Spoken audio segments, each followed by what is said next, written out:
Mazda MX-5 review.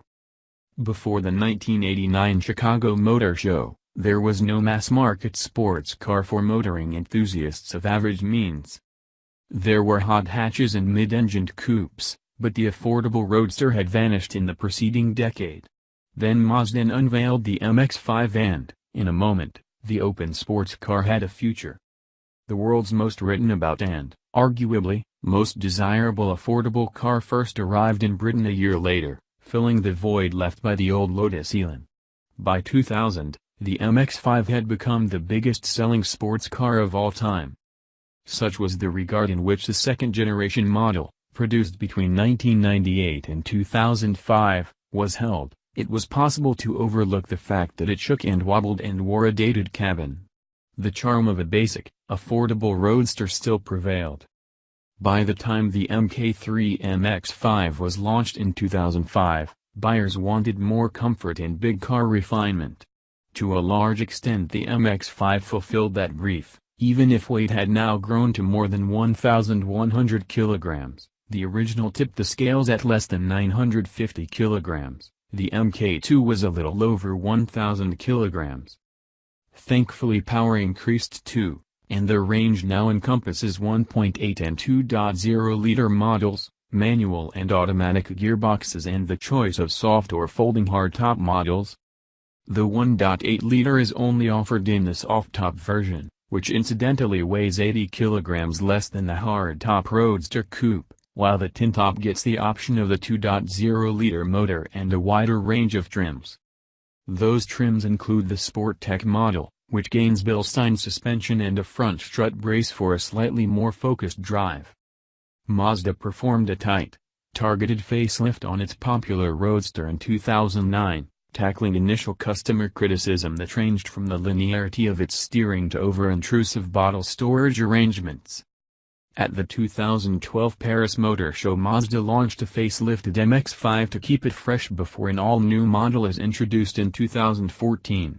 The car is distinguished by a new front bumper and grille, while a new active bonnet is fitted to improve pedestrian safety. The question is, with the introduction of models such as the Toyota GT86, Subaru BRZ and BMW Z4, can the aging Mazda MX-5 still cut it in the entertainment stakes? Look at the sales figures, furnished with the knowledge that each model was on sale for roughly 8 years, and it's clear that Mazda's original MX-5 was significantly more successful than its successor. Of course, it had the market virtually to itself at first, and a small part of the original's magic was lost in the transition to the Mk2. For this third-gen model, Mazda has therefore striven to recall the distinct flavor of its ancestor while offering the space, safety and durability of a thoroughly modern car. The latest model is bigger than its predecessor and is now 4,020 mm long, 1,720 mm wide and 1,255 mm tall, 5 mm more than soft-top models. Its wheelbase is 65 mm longer than the Mk2, while the track is 75 mm wider at the front and 55 mm wider at the rear. Underneath these smart clothes lies a conventional steel monocoque with structural use of high-tensile steels to improve safety and add stiffness, resulting in a 47% improvement in torsional rigidity. Despite the increase in size and strength, Mazda claims the weight increase is minimal. Even so, the lightest models tip the scales at 1,150 kilograms, and with the folding roof and a 2.0-liter engine that increases to 1,261 kilograms. When the third-generation model launched, it weighed 1,095 kilograms, thank increased equipment levels for that. But the weight could have been so much more. Mazda keeps weight gain to a minimum with its gram strategy. Engineers were asked to think up ways of saving weight throughout the car. As well as detailed tinkering, simplifying the rear-view mirror saved 84 grams. For example, there are more fundamental measures. The bonnet, boot, engine subframe and suspension control arms are all made from aluminum, as is the engine. A midlife facelift in 2009 included a new front bumper that now houses Mazda's signature 5-node grille, consigning the Lotus Elan-style elliptical intake of the old car to history. Revised suspension geometry brought about a significant lowering of the Mazda MX-5's roll center up front, which also helped reduce the car's ride height.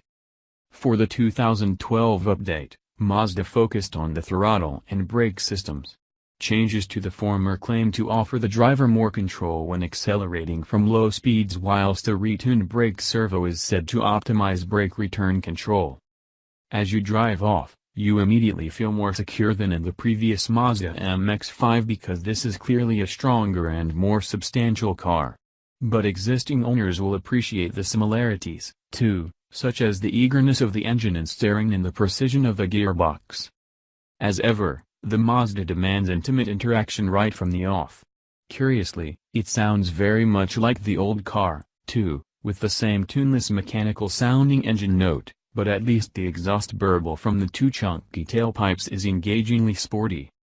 The 2.0-liter is a 16-valve unit with 158 bhp, and it requires considerable stoking if you want to make rapid progress, even after the stronger bottom end that was included as part of the 2009 changes.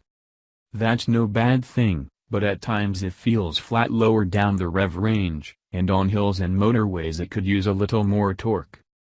At the top end, the engine feels nicely fluid, even on test car with barely 3,000 miles on the odometer.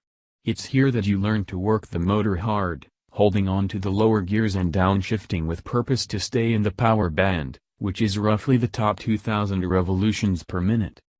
Despite a crisp throttle response that allows blipped downshifts and heel and towing, there are times when the engine seems to have a lethargic flywheel and the revs die out too easily. We were surprised by our 0 to 60 miles per hour time of 7.1 seconds, as the MX-5 never feels that brisk.